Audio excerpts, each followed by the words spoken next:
Teman-teman, kita kembali lagi ke beropini. Pada pembahasan kali ini, saya ingin mencoba untuk mengurai simpang siuran atau kesemrawutan penggunaan istilah ilmu dan pengetahuan di dalam kehidupan sehari-hari. Mungkin teman-teman akan tidak asing dengan fenomena yang menunjukkan bahwa si A ini tahu segala hal, tahu banyak hal, tahu berbagai macam informasi. Terus kita menyebutnya bahwa si A ini adalah orang yang berilmu. Nah, di sini bisa jadi benar, bisa jadi keliru menyematkan bahwa si A ini sebagai orang berilmu.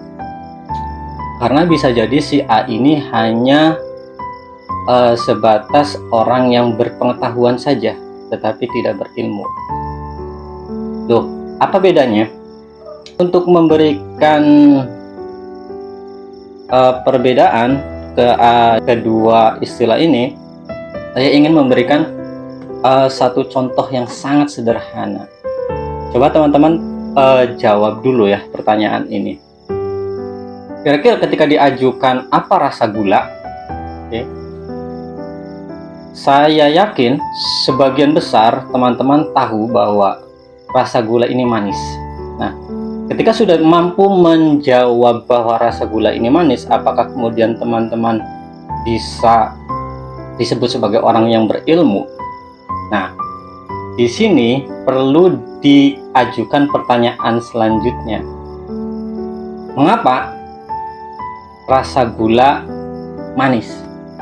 Nah, ketika tidak mampu jawab pertanyaan mengapa rasa gula ini manis, maka kemungkinan teman-teman hanya berpengetahuan saja tetapi tidak berilmu. Jadi secara sederhana seperti ini teman-teman. Pengetahuan itu hanya kumpulan informasi saja, hanya informasi bahwa gula ini manis. Itu pengetahuan.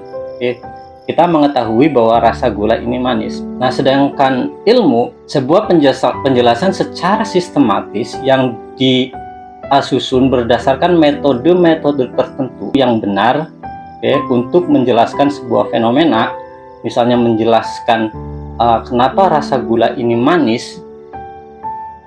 Nah, itu baru bisa disebut sebagai ilmu. Nah, jawaban bahwa gula ini manis itu hanya menunjukkan bahwa kita berpengetahuan, tetapi kemampuan kita untuk menjelaskan mengapa gula ini manis, ada apa saja yang terkandung di dalam gula sehingga gula ini manis, faktor-faktor apa saja yang kemudian menyebabkan rasa gula ini manis, dan diformulasikan seperti apa supaya gula ini menjadi manis. Nah, itu kita sebut sebagai ilmu.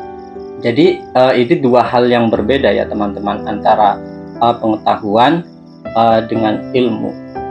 Lalu apa kegunaan ilmu dan pengetahuan tadi di dalam kehidupan sehari-hari? Kegunaan ilmu dan pengetahuan di dalam kehidupan sehari-hari, problem solving atau sebagai pemecah masalah yang dihadapi oleh manusia di dalam kehidupan sehari-hari.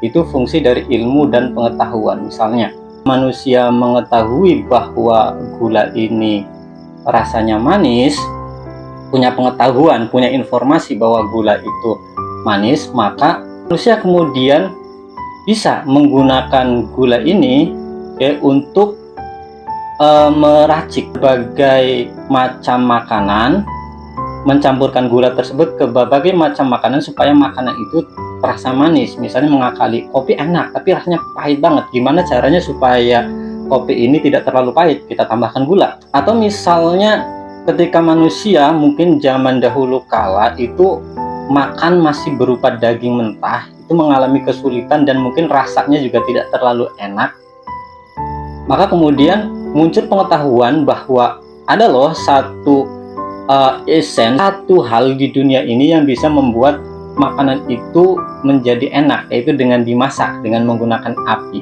Nah, pengetahuan itu bisa mengakali problem manusia mengenai makanan, sehingga makanannya menjadi matang dan bisa lebih enak. Nah, atau bisa sistem panas ini juga bisa kita gunakan untuk berbagai hal yang kemudian kita gunakan sekarang seperti listrik dan lain sebagainya. Itu adalah sistem panas. Nah, sehingga pengetahuan manusia yang mana dari kumpulan pengetahuan itu kemudian disusun secara sistematis sehingga memperoleh atau menghasilkan satu sistem ilmu yang bermanfaat bagi manusia, itu bisa menjadi penolong dari masalah-masalah yang dihadapi oleh manusia di dalam kehidupannya. Lalu setelah tahu seperti itu akan bisa menjadi masalah lagi, apakah pengetahuan itu digunakan untuk apa. Ketika misalnya gula digunakan untuk mencampur kopi yang pahit sehingga rasanya ya lebih enak lah, atau kemudian api digunakan untuk memasak dan lain sebagainya, oke, itu tidak ada masalah karena itu mengatasi problem yang dihadapi oleh manusia.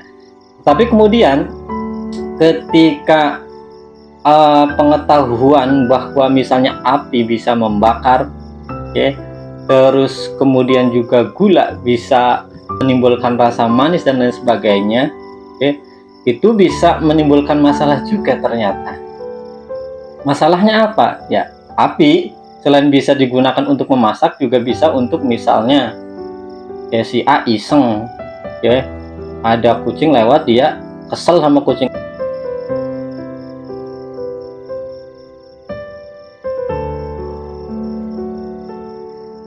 Itu akan menjadi masalah loh ya. Artinya apa? Pengetahuan itu tidak digunakan untuk problem solving manusia, untuk memecahkan masalah yang dihadapi manusia, tetapi untuk apa? Untuk memfasilitasi kejahatan manusia. Atau gula memang menimbulkan rasa manis, ya bisa membuat makanan lebih enak dan lain sebagainya. Tapi jangan salah, berlebihan gula ya itu juga menimbulkan masalah, penyakit.